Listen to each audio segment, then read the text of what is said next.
Kalendárny vek sa vlastne ráta od toho momentu, keď sa dieťa narodí. Keď sa narodilo pred 10 rokmi, tak má 10 rokov. Biologický vek vám vyjadruje, nakoľko je dozreté telo dieťaťa. Super. Ak má jedno dieťa 8 rokov, môže byť jeho biologický vek aj 12 rokov, alebo dokonca menej 6 až 7 rokov.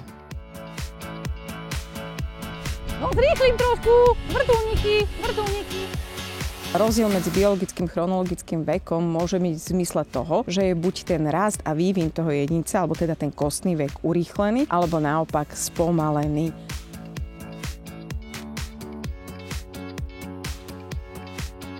Máme tu dvoch chalanov, Lukyho a Maxa. Obidvaja sú vlastne rovesníci. Jeden má 8 rokov a druhý má 8 rokov. Ten jeden je vyšší, vyspelejší, silnejší. Ten druhý je zvyčajne výrazne menší, slabší a vyzerá ako také menšie dieťa. Aj keď sú obaja rovesníci, jeden má biologicky 10,5 roka a druhý má biologicky 7. To znamená, celkovo v ich dozretosti jeho tela môže byť rozdiel aj 3 až 4 roky.